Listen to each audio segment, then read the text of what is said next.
বুটৰ কোপ্তা বনাম। বুটখিনি বইল কৰিলোঁ, বইল কৰি ইয়াতে 1 চামুচ পিঠাগুড়ি দিছোঁ, পিঁয়াজ, কেঁচা জলকীয়া, আদা, নিমখ। এতিয়া এইবিলাক কোপ্তাৰ আকাৰত বনাই ল'ম। চব একে শ্বেপৰ, একে চাইজৰ এনেকৈ কোপ্তা আকাৰত বনাই ল'ম।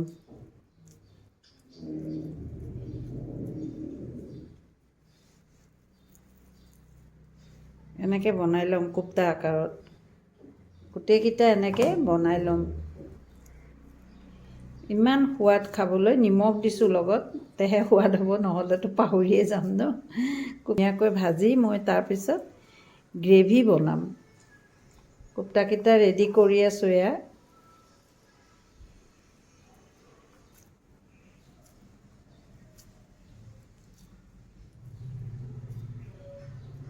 আকৌ এবাৰ কওঁ কি কি দিলোঁ। আমি যে খাওঁ বুট, ক'লা বুটটো, সেই বুটটো বইল কৰি ল'লোঁ। লৈ পেলাই তাতে পিঁয়াজ, আদা, কেঁচা জলকীয়া মিলাই গ্ৰাইণ্ড কৰিছোঁ, হাফ গ্ৰাইণ্ড। তাৰপিছত খুচিছোঁ যে ডোটো বনাবলৈ, তাতে পিঠাগুড়ি দিলোঁ 1 চামুচ। আপুনি বেচনো দিব পাৰে, মানে বুটৰ গুড়াটো যদি আপুনি এনেকৈ কোপ্তা বনায়, তাক বাইণ্ডিং হ'বলৈ আপুনি পিঠাগুড়ি নহ'লে চুজি, পিঠাগুড়ি দিলে বাইণ্ডিংটো বেছি ধুনীয়া হয় আৰু সেইকাৰণে মই পিঠাগুড়িয়ে দিলোঁ। এইখিনি এনেকৈ বনাই ল'লোঁ। এইখিনি ভাজিম। তেল গৰম কৰি লৈছোঁ, এতিয়া কোপ্তাকেইটা ভাজিম।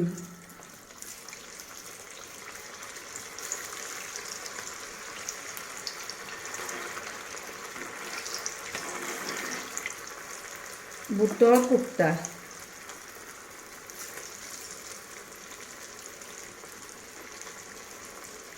এবাৰত আপুনি 5টা 6টা এনেকৈ দি পেলাই ভাজি ল'ব। লাহে লাহে কম জুইত ভাজিব। যিমানে কম জুই দিব সিমানে ভাল হ'ব। এইকেইটা এনেকৈ লাহে লাহে ৰঙচুৱা হ'ব দিব, লৰাই থাকিব।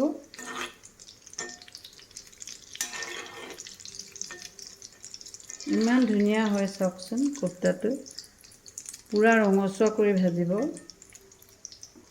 মই যিহেতু এইটোৰ পৰা আকৌ গ্ৰেভি বনাম, এইকেইটা হৈছে, এইকেইটা হ'ল। মই ৰিফাইন আৰু পিঁয়াজ ভাজি লৈছোঁ, ৰিফাইন গৰম কৰি। এটা নহৰু আধা চামুচ, সৰু চামুচ এখনৰ। অলপ পিঁয়াজখিনি এনেকৈ ভাজি ল'ব লাগিব।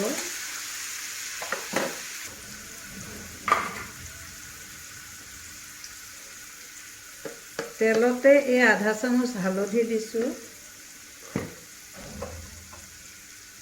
ধনিয়া গুড়া দিলোঁ, এয়া জিৰা গুড়া, অলপ চফ পাউডাৰৰ গুড়া আৰু জলকীয়া নিজৰ আন্দাজমতে, জ্বলা যিমান খায়। এইটো গ্ৰেভিটো মই বনাই ল'ম। এইখিনি মই অকণমান পানী দিম।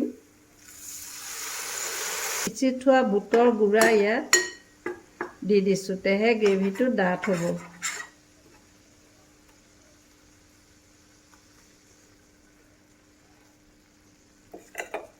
এইখিনি অকণমান ভাজি ল'ম এতিয়াকৈ তেলত।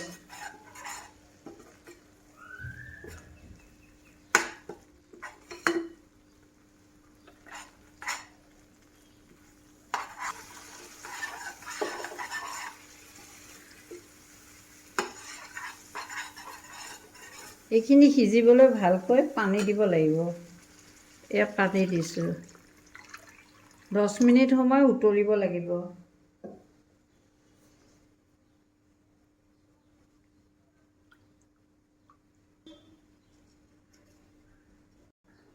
সোৱাদ হোৱাৰ জোখৰে এয়া নিমখ দিছোঁ।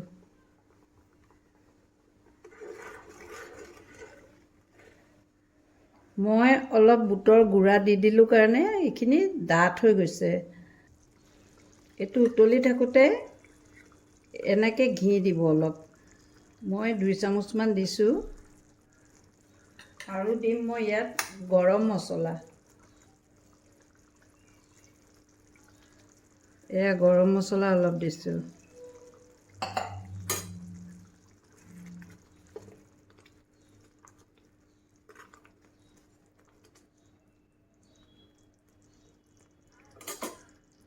এয়া কোপ্তাবিলাক এনেকৈ দি দিব।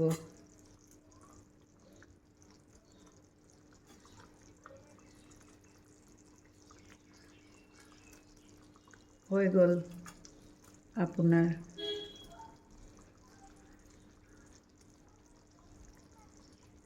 এইটো হৈ গ'ল বুটৰ কোপ্তা কাৰী। মই গ্ৰেভি বনালোঁ।